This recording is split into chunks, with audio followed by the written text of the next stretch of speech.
Ahora sí vamos al que nos podrían preguntar. ¿Cómo es la dermatitis atópica? Entonces recuerden, la dermatitis atópica es constitutiva, o sea, genética. Monocigotos, 80% de concordancia.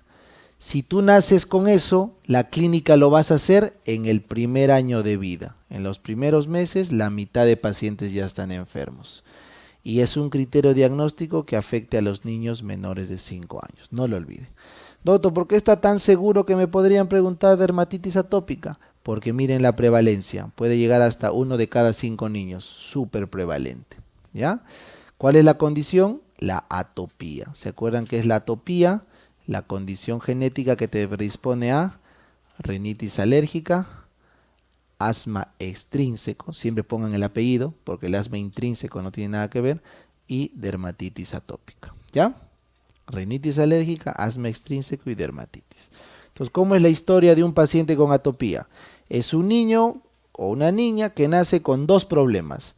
Primero, la piel la tiene seca, xerosis cutánea.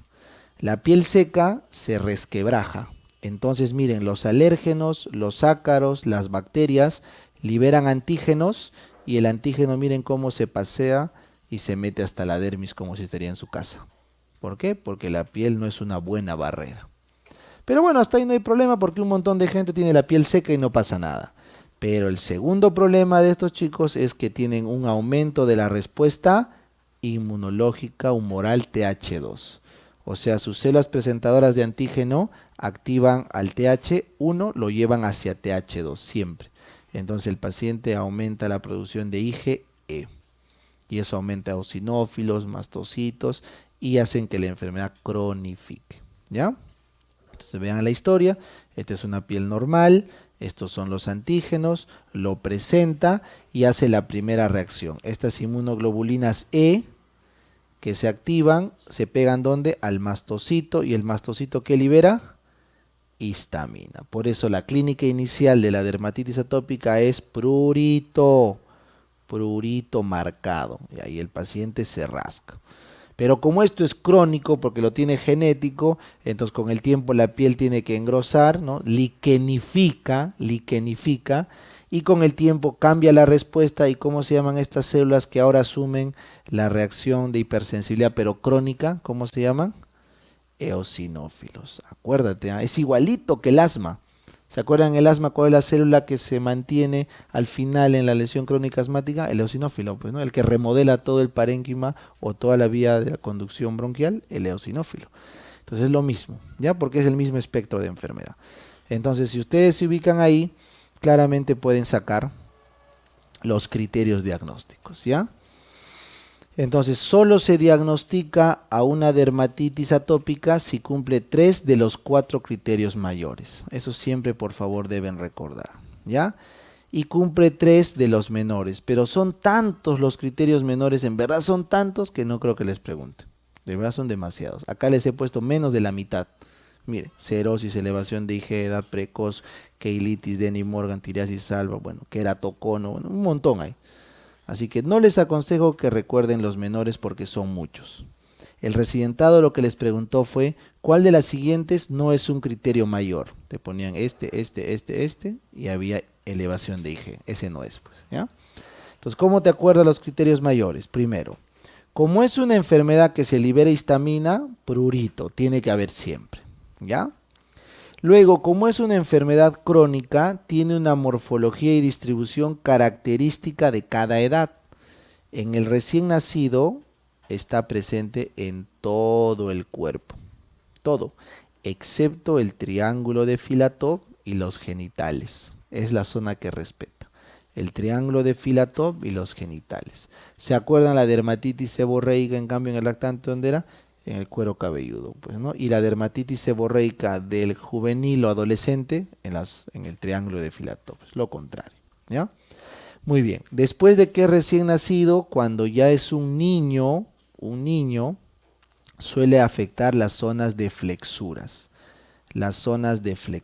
pero todas las zonas de flexuras, codos, rodillas, axila, ingle, por todo lado está la atopía, ¿ya? Porque son zonas húmedas, pues. Y cuando ya es un niño mayor o adolescente y adulto, lo que ocurre con la Dermatitis atópica es que termina liquenificándose, se hace un líquen en ciertas zonas, solo afecta ciertas zonas, se liquenifica en ciertas zonas. ¿Ya, chicos? Entonces, eso es el criterio 2, la morfología y la distribución característica. Todo el cuerpo en recién nacido, flexuras en niños y en adultos en una sola zona se queda. Usualmente los codos o las muñecas, ahí se queda, codos, muñecas. Tercer criterio, carácter crónico y recidivante. Claro, pues, doc, si es un problema genético, lo tenemos desde el nacimiento, pues, ¿no? Dijimos que la clínica tenía que aparecer antes de los 5 años, dijimos, ¿no? Y recidivante porque es por brotes, por brotes. Y el último criterio, hay que demostrar la atopía en un familiar de primer grado o en tu historia personal, ¿no? Rinitis alérgica o asma. Ya está. Nunca se les va a pasar un diagnóstico de dermatitis atópica. Tratamiento para que la piel no se siga rompiendo, baños tibios de poco tiempo, corticoides tópicos, obviamente, inmunosupresores tópicos y al final corticoides sistémicos, ¿ya? Hoy por hoy la terapia biológica con rituximab es la que promete más en formas severas, ¿ya? ¿Y por qué les pongo mupirocina? Porque hay que prevenir que se impetiginice, ¿ya? En los niños cuando se rascan hay que lavarles la piel y poner mupirocina. Muy bien, con eso hemos terminado los eczemas o dermatitis aguda, ¿ya? Ahora sí, vamos a lo que nos corresponde. Psoriasis, pénfigo, tumores y las dermatosis reactivas, ¿ya? Entonces esta es la parte más álgida de la clase, ya es la parte más turbulenta, porque son muchas enfermedades, son un montón, ¿ya? Psoriasis, tumores, dermatosis ampollosas, reactivas, que es un montón, acá por lo menos hay un par de docenas de enfermedades, ¿no? Y terminamos con rosácea y discromía. Entonces, vamos a tratar de resumirlas y comprenderlas. En verdad no es tan difícil, ¿ya? No es tan difícil. Entonces, arrancamos con la psoriasis. ¿Por qué se llama dermatosis? ¿Por qué, doc? Porque es crónica. Y la psoriasis tiene un apellido, eritémato descamativa. ¿Qué significa? Que tiene que haber inflamación y descamación. Yo le apuesto a la psoriasis, debe venir psoriasis. ¿Por qué? Porque miren, puede afectar hasta un 8% de adultos, es un montón, ¿ya? Entonces estudien psoriasis. ¿Qué es esto, doc? Una inflamación de la epidermis, por causas que no tienen idea los dermatólogos, pero se inflama, pues se inflama. Entonces, como se inflama la epidermis, la queratina se forma mal, eso se llama paraqueratosis. Cuando crece muy rápido las capas de la piel, se forma una queratina de mala calidad, ¿no? Así como si un obrero levantara una pared muy rápida, no fragua pues el cemento, igual la queratina no pega. Entonces, ¿cuál será el signo de la psoriasis? Las escamas. Eso se llama signo de la bujía. Ahí tienes una escama plateada. Pero debajo de la escama, como hay inflamación, ¿qué va a haber? Aumento de la circulación. Entonces, cuando sale la escama, empieza a sangrar. Ese es el rocío de Auschwitz. Sangra. ¿Ya? Muy bien. Hay una forma rara que es la artropática. Son las artropatías o las artritis seronegativas que ven en reumato, ¿no? ¿Que afecta a qué falanges? Distales, no se olviden. Esa es la forma artropática. Corrige acá, artropática. ¿Ya? Muy bien. Y luego tienes la forma ungueal, ¿no? 50% lesionan la uña y te dan pitting, leuconiquia y onicólisis. Esto que ven acá es una leuconiquia. Parece que hubieran puesto las uñas en un tintero de aceite, pues, ¿no? ¿Y cómo es el pitting ungueal? Puntitos, puntitos, unos puntitos ahí como estarían clavando la uña, ¿ya? Bueno, esa es la clínica de la psoriasis. ¿Se entiende? Claro, doc. Como es una inflamación de la epidermis, se altera la queratinización, salen escamas, sangre porque se libera todo, se lesionan articulaciones, ungueal, entendible. Muy bien. Ahora vamos a la parte un poquito más compleja. Los dermatólogos le ponen a todo nombre, ¿no es cierto? Y también le ponen clasificación. Todo lo clasifican. Entonces la psoriasis también lo clasifican. En vulgar es la más frecuente, la más grave y afecta a las zonas de extensión. Ahí tienes el ejemplo. Mira este paciente. Tremenda placa eritematosa.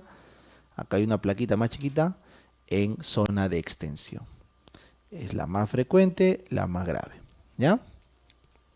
Por la frecuencia, o sea, es más grave porque es bien frecuente y complica al paciente. La gutata, en cambio, esta da en los niños, infectados por Streptococcus pyogenes y afecta el abdomen o el tórax. Ahí lo tienes. Parece que hubiera llovido, ¿no? Unas gotitas, gutata, por infección por piógenes. Es leve esta forma, pero es en pediatría, gutata, ¿ya?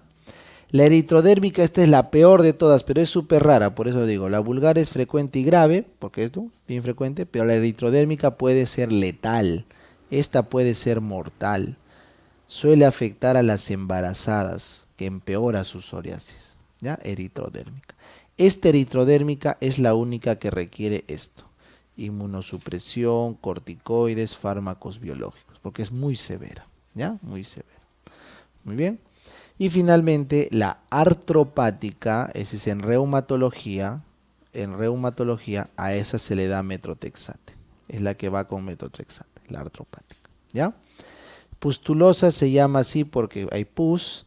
Y esta fue pregunta de Elena. La psoriasis invertida afecta no zonas de extensión, chicos, sino zonas de flexión, como las axilas. Y esta es una forma leve. Chicos, es tan leve que ni siquiera descama. ¿Cómo va a ser una psoriasis que no descama? Es mínimo la descamación. Es bien leve, ¿ya? La invertida. Bueno, entonces cuando el patólogo o el dermopatólogo hace una biopsia de acá, ¿qué va a encontrar? Una inflamación de la dermis, que no la puedo ver acá. ¿Por qué, doc? Porque estoy viendo solamente epidermis, ¿no? ¿Qué es esto? El estrato córneo, ¿no? Entonces no puedo ver la inflamación de la dermis, pero sí puedo ver esto. ¿Qué es esto? Un microabsceso de Munro. ¿Se acuerdan que era? Una exocitosis, ¿no? Una exocitosis de polimorfonucleares. Microabsceso de Munro. Ahí está. Microabsceso de Munro. Muy bien. ¿Qué hay acá? Polimorfonucleares. Bueno, entonces el dermatólogo dice, tengo una inflamación de la epidermis que no tengo idea de qué es, que me está alterando la piel. ¿Cuál será el tratamiento que va a hacer? ¿Qué hace el dermatólogo? Abre su cajón y ¿qué encuentra? Corticoides. Corticoides tópicos. Queratolítico sería si es muy leve para limpiar esas escamas, pero corticoides. Reductores no se usa ya. ¿Qué pasa si no responde a corticoide? Bueno, abres otro cajón y ¿qué encuentra? Retinoides, pues, ¿no? El retinoide regula la queratinización. Prácticamente son las dos únicas drogas que manejan todas sus dermatosis de mala queratinización: antiinflamatorio y retinoides, ¿ya? Cuando no respondía al tratamiento tópico, tenía que pasar al sistémico, ya saben, ¿no? Metotrexate cuando es predominio artropático, ciclosporina, fármacos biológicos cuando es severo, ¿ya? ¿Y se debería dar corticoides sistémicos? En verdad no, solamente en formas letales fulminantes. ¿Por qué? Porque si tú a una psoriasis vulgar le das corticoide, la terminas convirtiendo en eritrodérmica. Eso se llama efecto de rebote. Como el corticoide da efecto de rebote, es el último fármaco a usar en casos extremos. ¿Está bien? Entonces los dermatólogos dijeron, oye, qué mala suerte, ¿no? Por una inflamación de la piel tengo que llevarme el sistema inmune al suelo, ¿no? Felizmente descubrieron que la fototerapia, ¿no? A alguien se le ocurrió y dijo, oye, ¿y si hacemos una inmunosupresión solo de la piel? ¿Cómo se hace esa brujería? Fácil, agarro radiación ultravioleta, que es inmunosupresora, te la pongo a propósito en la lesión, ¿no es cierto? Y eso va a inmunosuprimir la piel acá. Bueno, está bien, pero es un poquito tóxica, pues, ¿no? La UVB puede degenerar en cáncer, ¿no? Entonces mejor mandamos UVA, que tiene menos longitud de onda. Entonces la UVA no es tan fuerte, entonces el paciente tiene que tomar soraleno, P-soraleno, esa es la terapia PUVA. Toma soraleno por vía oral, el soraleno se pega a la piel y el soraleno hace que la piel sea más sensible a esta UVA. Esa es la terapia PUVA. Solo que no la puedes dar en gestantes porque es tóxico el soraleno. Entonces, la gestante y los niños se da fototerapia UVB, ¿no? El año pasado, ponte, salió en las noticias del seguro cómo el Almenar ha comprado su nueva máquina de fototerapia. Bueno, es como una cápsula, ¿no? Con focos que parecen fluorescentes donde ponen al paciente para que se irradie, ¿no? fototerapia. Fue pregunta del ENAM, por eso lo explico, ¿ya? Muy bien, entonces explicado psoriasis. Vamos ahora a conversar de tumores. En la piel tenemos dos células, los queratinocitos, incluidos las células basales, y los melanocitos, ¿no? Porque el queratinocito al inicio fue una célula basal. Entonces hay dos cánceres, pues. El carcinoma epidermoide, por los queratinocitos y las células basales, y el melanoma, de la siguiente diapo. Entonces vamos a explicar rápidamente. Los queratinocitos y células basales te dan los carcinomas epidermoides que se dividen en dos. El vasocelular es el más frecuente. ¿Por qué será el más frecuente, Doc? Porque es de la capa basal. ¿Y cuál es la que está en multiplicación? La basal, pues, vasocelular. Este, por favor, recuerden, no afecta a mucosas. Este no hace metástasis, por eso es de buen pronóstico, ¿ya? Le da a los ancianos y suele ser la lesión acá, en la cara, por la nariz.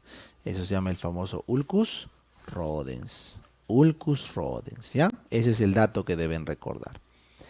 En cambio, el espino celular que ven acá, este sí es más letal, este es de mal pronóstico.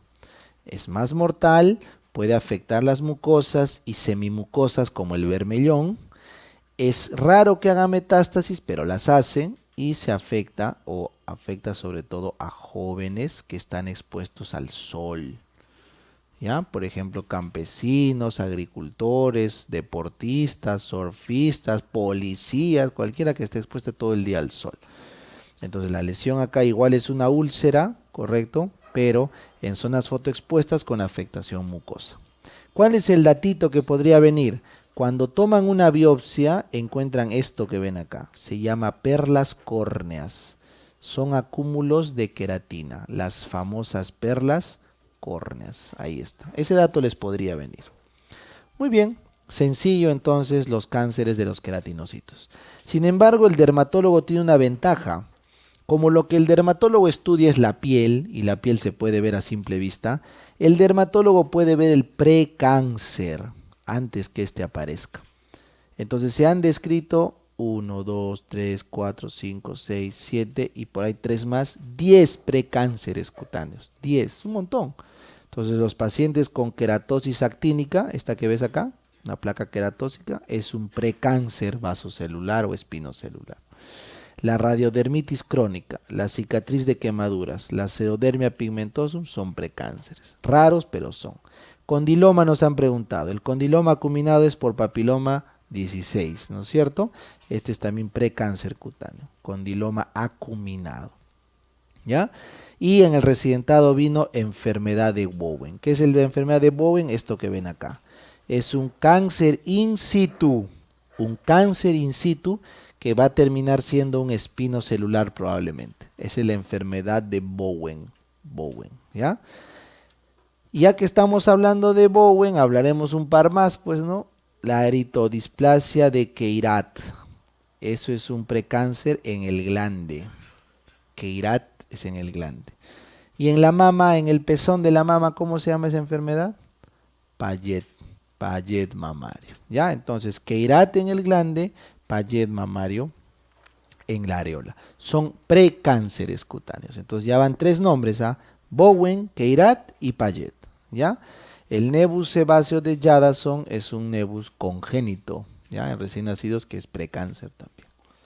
Bueno, entonces no hay que complicarnos, simplemente hay que leerlo. Vino una vez Bowen, puede que vuelva a venir, ahí queda. ¿Ya? Ahora vamos al siguiente cáncer. ¿Cuál nos faltaría estudiar? Los melanomas. Vénganse acá. Melanoma, ¿y cuál es su apellido? Maligno, ¿no? ¿Un cáncer es maligno? Claro, puedo. ¿Cómo le vas a llamar melanoma maligno? Es como decir agua mojada, pues, ¿no? Fuego caliente. Es algo absurdo. Pero el patólogo le pone ese apellido porque con más de 1 milímetro en el score de Breslow de profundidad, el mejor score es el de Breslow, el melanoma hace metástasis probablemente al cerebro. Entonces, con más de 1 milímetro hay riesgo de metástasis, por ende hay que hacer resonancia magnética e inclusive hay que hacer un tratamiento mucho más agresivo quimioterapéutico, ¿ya? Más de medio milímetro, ya hay que hacer ganglio centinela, no se olvide. Menos de medio milímetro, ya no pasa nada, basta con la cirugía. Más de medio milímetro tienen que hacer ganglio centinela, resonancia, y si pasa de más de 1 milímetro, mal pronóstico, ¿ya? Muy bien. ¿Cómo se mide el score de Breslow? Agarras el primer melanocito de la capa granulosa y mides hasta el más profundo. Eso es el score de Breslow, porque antes se usaba el score de Clark, que ya no sirve. Muy bien. El melanoma, no se olviden que viene de los melanocitos, que ellos vienen de la cresta neural, ¿no es cierto? La cresta neural. Por lo tanto, tienen inmunohistoquímica de neurona, por si acaso. ¿Ya? Muy bien. ¿Cuántos son los tipos de melanomas que hay? Si les preguntan, ¿cuál es el tipo más frecuente en el mundo? El de extensión superficial. Esto es de la gente caucásica, ¿ah? Del hemisferio norte. En espalda, piernas de gente joven, que sale un melanoma sobre un nebus displásico. Eso que ven ahí puede ser un nebus displásico o un melanoma. Eso habría que hacer una inspección y una biopsia.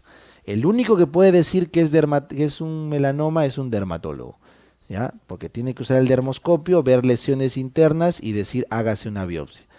A ver, hagan una biopsia de este lunar. Tendrías que sacarte hasta 2 centímetros de margen así y hasta la fascia. Tiene que entrar hasta la fascia. Si es un hueco, pues queda.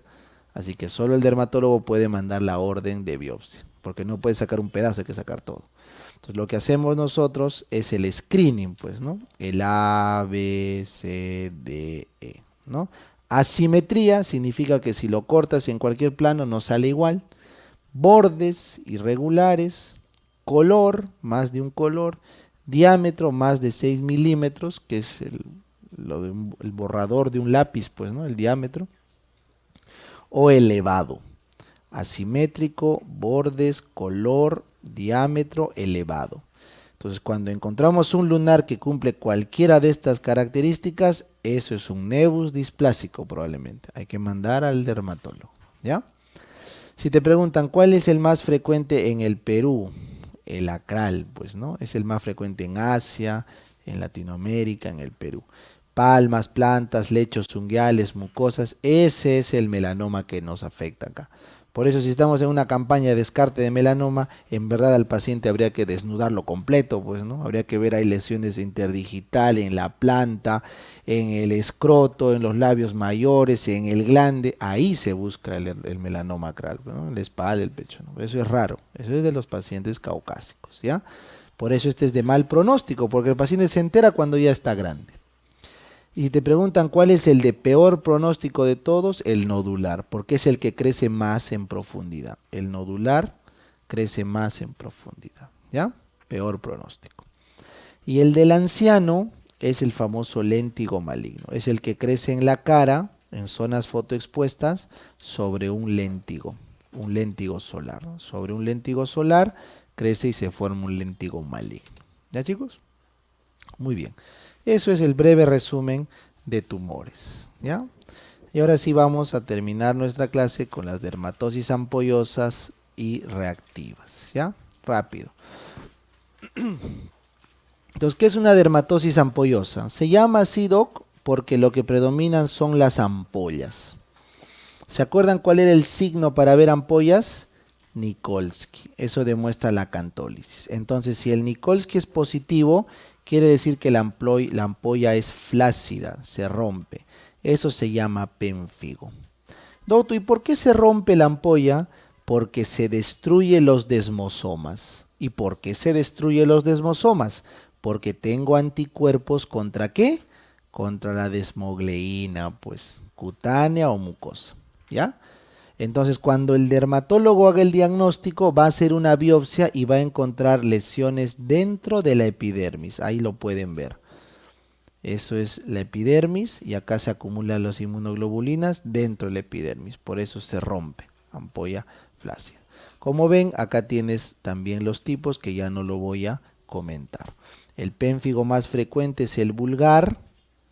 Es el más grave porque el viejito se puede sobreinfectar. Imagínate una ampolla que se infecta en un paciente de 60 años, se muere de sepsis, ¿no? Afecta mucosas y no pica, el vulgar, ¿ya? En cambio, acá aparece su primo, que es el pemfigoide. ¿Se acuerdan qué significa oide? Falso. Entonces es aquel que la lesión no es en el desmosoma, sino en el hemidesmosoma. El hemidesmosoma es de la capa basal. Une la capa basal con la membrana basal. Entonces cuando el dermatólogo hace la biopsia, miren el dibujo. ¿Dónde encuentra el depósito? Lo encuentra en la base. Entonces lo que se separa acá es toda la capa basal. Entonces el pedazo que queda de piel es grueso, pues, es gordo. Entonces cuando viene el dedo, no se lo puede romper. O sea, Nikolsky, negativo. Ampollas tensas. Ampollas tensas. Doctor, ¿y por qué tienen buen pronóstico? Porque como no se rompe, no te infectas, no te deshidratas, no pierdes proteínas. Buen pronóstico, ¿ya? Tienes el pemfigoide ampolloso y el pemfigoide acá cicatricial. ¿Cuál es la diferencia? El pemfigoide ampolloso suele afectar a ancianos, pero en la piel, y el cicatricial afecta a ancianos, pero en las mucosas. Ya, mucosas. ¿Por qué entonces se llamará el pemfigoide subepidérmico? Porque ¿dónde está la lesión? Debajo de la epidermis, en la membrana basal. Tratamiento, chicos, inmunosupresores para los dos casos. Muy bien. El síndrome de la piel escaldada por estafilococo es el famoso síndrome de Ritter von Ritterstein. ¿Ya? Mejor acordámonos, piel escaldada nomás. ¿Ya? Es un paciente infectado por estafilococo, un niño, que la toxina de estafilococo está en toda su sangre. Entonces el chiquito viene tranquilo a tu emergencia, sin fiebre, sin nada, pero se está pelando. La mamá dice, doctor, mi hijito está pelando, ¿qué le pasa? Bueno, síndrome de la piel escaldada estafilocócica, ¿ya? Síndrome de Ritter von Ritterstein, ¿ya? Se da antibiótico y se observa hasta que el paciente pueda ya recupere la piel, pues, ¿no? Y se va sin riesgo de infección. En cambio, la necrólisis epidérmica tóxica, el famoso NET, es el síndrome de Lyell, y esto sí se trata en UCI porque es letal. Es cuando un paciente, por una reacción a un medicamento, un adulto, hace lesiones necrolíticas que sí se infectan. Estas sí se infectan. El niño no, el adulto sí. Esto sí es mal pronóstico. Lyell se llama. Entonces, para repasar, las ampollosas son 4. 2 crónicas, pénfigo y pemfigoide por autoanticuerpos, y 2 agudas, Ritter von Ritterstein por toxina y la NET, que es por reacción a fármacos. ¿Ya? Muy bien. Entonces, esas son las ampollosas. Y llegamos a la parte más grave de la clase. Pues, ¿no? Si todo estaba medio grave, esto ya es peor. Así que lo vamos a hacer la forma más práctica para que no quede al aire. Ya está, falta poco, chicos. Terminamos esto, son 2 diapos y luego rosácea y discromías es un paseo. ¿Ya? Entonces quiero que entiendan que es una dermatosis reactiva. Para que no lo memoricen, porque sería lo peor pedirles que memoricen, porque es demasiada información. Se llama dermatosis porque es crónica. Y se llama reactiva porque es una respuesta de la piel a algo. ¿Está bien? La piel puede responder a todo. Doctor, salgo al sol y me sale ronchas. ¿Eso existe? Claro, urticaria al sol. Doctor, hace frío y me sale ronchas. Urticaria frigori. ¿No? Doctor, tomé tal pastilla y me salió esta mancha. Eritema fijo medicamentoso. O sea, los dermatólogos le han puesto una enfermedad para todo lo que te da en la piel, producto de una reacción. Ya, entonces prepárense para eso, pues, ¿no? Entonces, el dermatólogo dice, si la reacción cutánea hace figuritas, o sea, formas raras, se llamará eritema figurado. A ver, ejemplo, el eritema anular o marginado que ocurre en la fiebre reumática. Es un eritema, como ven acá, anular así, en zonas distales. Por eso le llaman marginado, eritema anular o marginado, de la fiebre reumática, los criterios de Jones. Ya está. No, doctor, el eritema anular centrífugo, ¿se acuerdan? El que arrancaba en el centro y se iba expandiendo, ¿eso en quién era? En la tiña, pues, ¿no? Tiña corporis, ¿no? Ahí lo podemos encontrar. No, doctor, en la enfermedad de Lyme tienes un eritema central y luego uno periférico, o sea, aparece una imagen en diana. Eso es el eritema crónico migrans, porque para colmo se mueve, ¿no? Empezó en la pierna, luego a los 3, 4 semanas se va al brazo, al tórax. Eritema crónico migrans. Lesión en diana y que migra en el cuerpo. ¿Ya? Enfermedad de Lyme, la borrelia. Y bueno, el giratum repens y el migratorio, ya esos son raros, ¿no? Del glucagonoma y de un carcinoma. ¿Ya? Necrolítico migratorio y giratum. Al menos estos tres, recuérdenlos, ¿ya? Porque tienen formas raras, figuritas, eritema figurado, ¿ya? Siguiente reacción. ¿Qué pasa si lo que se inflama es la grasa? Eso los dermatólogos lo llaman paniculitis, porque la grasa se ha inflamado. Un mini repaso de grasa. La grasa, ¿quién lo forma? Los lobulillos, donde está la grasa, prácticamente la célula, el adipocito. ¿Y qué está entre lobulillo y lobulillo? ¿Cómo se llama eso? Los septos lobulillares. Entonces, las inflamaciones de la grasa pueden ser septales o lobulillares, ¿ya? Pregunta de examen, ¿ah? ¿Qué es el eritema nodoso? Ahí está el dibujo. Es una reacción a un virus, casi siempre, en una mujer joven que hace unos nódulos, como ves en el dibujo, en la zona pretibial con bastante fiebre y son nódulos bien dolorosos. Eso es el eritema nodoso, ¿ya? Una infección viral en una chica que después de unos días le salen unos nódulos en la pierna pretibial con fiebre y mucho dolor. Toma su aspirina y no pasa nada, se cura. Eso es eritema nodoso. ¿Y qué es el eritema indurado de Bacin? Es una reacción a la tuberculosis, es una tuberculide, se llama, tuberculide. Eritema indurado de Bacin, ¿ya? Vamos a subirle el nivel, ¿ya? Vamos a subir el nivel. Se llama nodoso, acuérdense, ¿eh? No vasculítico, doloroso y afecta al septo, septal. Esa es una nemotecnia de los españoles. No vasculítica, dolorosa y septal, septal. Ahora viene una nemotecnia nuestra, pues, ¿no? TB, pues, ¿no? TB es acá, tuberculida. Eritema indurado de Bacin. Este es vasculítica, porque si hay respuesta vasculítica, indolora, indolora. Y como este era septal, ¿cómo será el eritema indurado de Bacin? Lobulillar.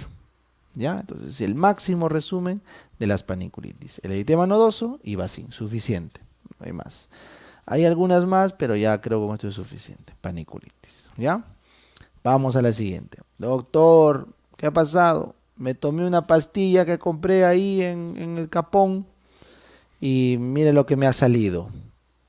Mire lo que me ha salido. Y acá está. Todo lo que ven acá son las reacciones tóxicas, ¿no? Las toxinas que irritan o hacen reaccionar a la piel. Entonces empezamos. Vamos a hablar solo de las reacciones medicamentosas, ¿ya? Que pueden ser inmunes o no inmunes, ¿ya? Entonces, exantema medicamentoso. Esta es la reacción más frecuente. Tomas una pastilla que te cae mal y te sale por todo el cuerpo un exantema papular. Exantema por fármaco. Todos hemos visto un caso así alguna vez. Tratamiento, le quitas la droga, antihistamínicos o corticoides. Ya. Doctor, urticariforme. Este es cuando te salen ronchas. Tomaste tu pastilla y te salen ronchas. Urticariforme. Tratamiento, antihistamínico. Corticoides. Doctor, cada vez que tomo esta pastilla me sale una mancha, ¿no? Una placa roja, pero en la rodilla. Toda la vida es en la rodilla o en la zona presacra. ¿Cómo se llama eso? Exantema fijo, medicamentoso. Sale en un solo lugar. Toma la pastilla, es el lugar. Sobre todo en la zona sacra o en las extensiones, rodilla, codos. Ya está. Hasta acá no está tan difícil. Eritema multiforme, este sí es importante. Y esto sí hay que apuntar. El eritema multiforme se clasifica en el propiamente dicho, que es una lesión necrosis, una necrolítica, necrosis, de piel y mucosas, que es redondeada. Por eso se llama, es multiforme porque tiene muchas formas, pero usualmente es redondeada del tipo anular, así. Miren este esquema, redondeada, pero como que fuera una diana, ahí, redondeada con diana. ¿Cuál es la bacteria que da más frecuentemente neumonía típica y te da clínica de eritema multiforme? Micoplasma, Mycoplasma pneumoniae. Es una bacteria típica que da eritema multiforme propiamente dicho, ¿ya? Y el otro ejemplo es un paciente que ha hecho el complejo Steven-Johnson-NET. ¿Se acuerdan NET? El síndrome de Liel. Entonces el Steven-Johnson es una necrosis de piel y mucosas en un paciente que ha consumido un fármaco. Se llama Steven-Johnson porque es la forma leve y se llama síndrome de Liel porque es la forma grave. Todo depende de la superficie corporal comprometida. Menos de un 10% Steven-Johnson, más de un 30% NET. Y entre los dos es el espectro Steven-Johnson-NET. Entonces, esto sí es letal, ¿no? Porque esto se sobreinfecta y el paciente puede terminar muriéndose. Obviamente el Steven-Johnson es menos letal que el NET, pero ya lo saben, ¿ya? Necrosis, cutáneo, piel y mucosas por fármaco, ¿ya? Bueno, la eritromelalgia no vamos a hablar, eso ocurre en la policitemia vera. Y acá hay otros trastornos cutáneos que, bueno, si yo les digo, ¿cuál es el anticonvulsivante que te da hipertricosis, hipertrofia gingival, hirsutismo? Fenitoína, pues, ¿no? Fenitoína, es una toxicoderma. ¿Hay fármacos que te pueden pigmentar la piel? Claro, pon las tetraciclinas, cloranfenicol, bueno, ya. Todo lo que haga daño a la piel está escrito acá. Los dermatólogos para todo tienen diagnóstico, ¿ya? Muy bien. Ahora vamos acá. Ya estamos acabando, falta poquito. ¿Qué es una dermatosis neutrofílica, Doc? Es cuando hay polimorfonucleares que hacen necrosis. No lo voy a comentar, solamente ténganlo presente. Aunque en gastro vino esto. El pioderma gangrenoso es la complicación cutánea más frecuente de la colitis ulcerativa. El pioderma gangrenoso. ¿Ya? Muy bien, seguimos avanzando. A ver, recuerdan, esto sí puede venir, ¿eh? Si es que me atrevo a decir que algo podría venir, es urticaria o angioedema, porque eso sí en el recientado tiene historia, ¿ya? ¿Qué es la urticaria, chicos? Es una reacción con edema de la dermis. ¿Por qué? Por liberación de histamina. Edema de dermis por liberación de histamina. ¿Cuál es la lesión? El abón. Ahí les presento un abón. Una lesión elevada, indurada, por edema de ¿quién? De la dermis. Ahí. Todos hemos visto una roncha, pues abón. O si no quieres ser sofisticado, los panes, bueno, que le llaman. Yo nunca he escuchado en mi vida, panes, le dice. Bueno, panes. ¿Ya? Esto debe durar menos de 24 horas. Si el abón dura más de 24 horas se llama urticaria vasculítica. Y si el paciente no recupera con tratamiento en más de 6 semanas se llama urticaria crónica. ¿Ya? Crónica. ¿Qué ha venido en el ENAM? La famosa triple respuesta de Lewis. ¿Qué es esto, Doc? Es la prueba de que hay histamina de por medio. ¿Cómo es la triple respuesta de Lewis? Eso sí les pueden preguntar, ¿eh? Yo agarro un objeto romo y presiono la piel y me va a salir esto de acá. Una lesión roja, ¿no es cierto? Bien delimitada donde pasé el objeto romo. Primera fase de la respuesta de Lewis, ¿no? Un eritema marcado de la zona donde he traumatizado. Luego, este eritema se clarea un poquito, pero empieza a haber vasodilatación periférica. Miren. Y esta vasodilatación periférica, ¿correcto? 2. ¿Ah? 2. Esa es la segunda respuesta de Lewis, una vasodilatación periférica. Y 3, esto que está acá en el dibujo, pues. Bueno, ya no es una línea, pero imagínense que es una línea. Pálido y duro. Esa es la tercera fase de Lewis. Se vuelve pálido, elevado y duro. Ese es por el edema marcado. Entonces, rojo, vasodilatación y el elevado y pálido. ¿Ya? Muy bien, eso es una urticaria. Tratamiento de la urticaria, sencillo, ¿no? Antihistamínicos. Y si no, corticoides. Suficiente. Antihistamínicos, corticoides.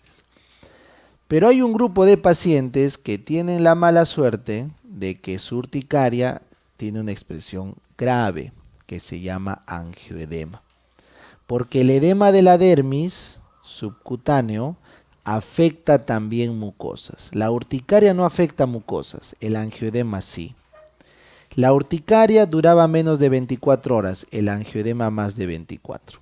y la mitad de angioedemas vienen de una urticaria. Así que chicos, el angioedema es la forma severa de la urticaria, ¿ya? Estos pacientes tienen 3 grados, acuérdense por favor. Si solo afecta la piel, o sea hay abones, grado leve, se da antihistamínico, ¿ya? Si el paciente viene con afectación de mucosas, ese es moderado, le vas a dar corticoide. Pero si el paciente viene con compromiso de la vía aérea superior o no puede ya deglutir, eso es severo. ¿Qué le vas a dar? Epinefrina. Pregunta el residentado. Antihistamínico cuando solamente hay abón, corticoide cuando afecta mucosas, epinefrina cuando afecta la vía aérea, el severo. Leve, moderado, severo. ¿Ya? ¿Fácil? Fácil. Ahora hay un grupo de pacientes que tienen más mala suerte todavía.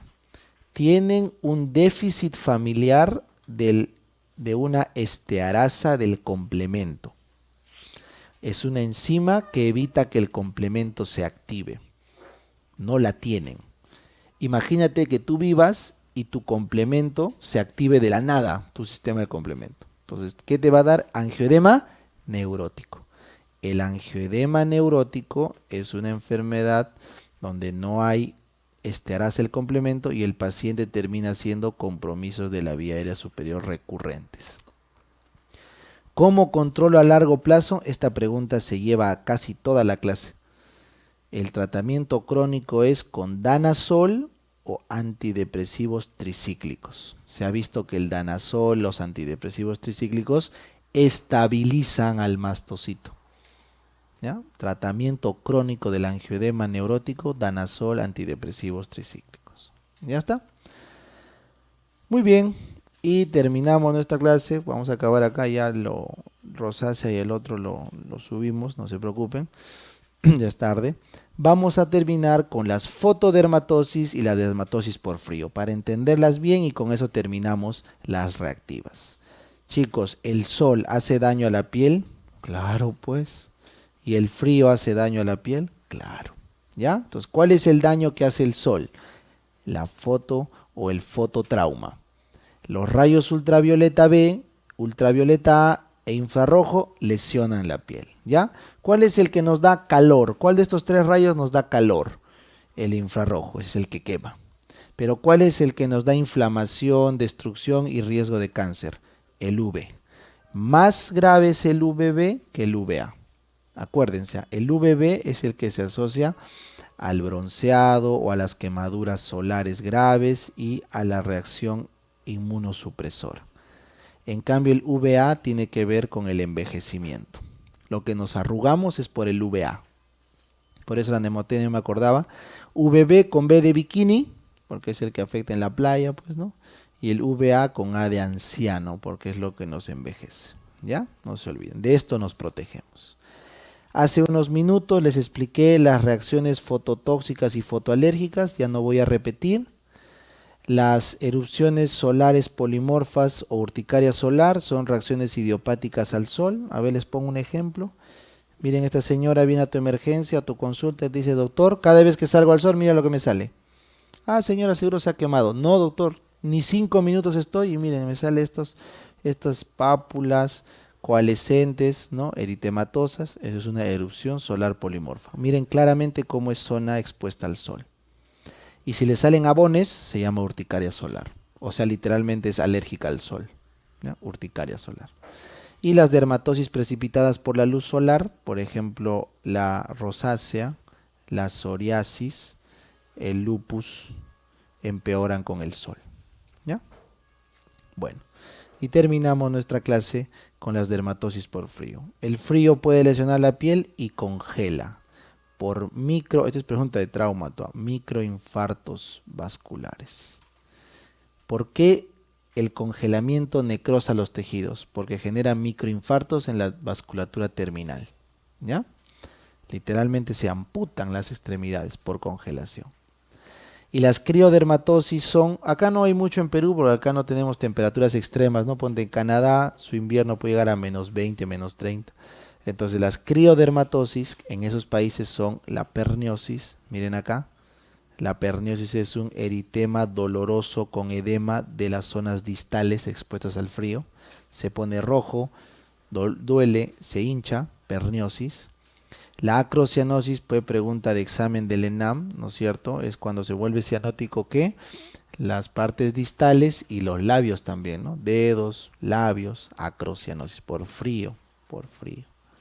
Fenómeno de Raynaud, pregunta el recientado, solo que es de reumato, por eso no la marqué. ¿Se acuerdan la mnemotecnia?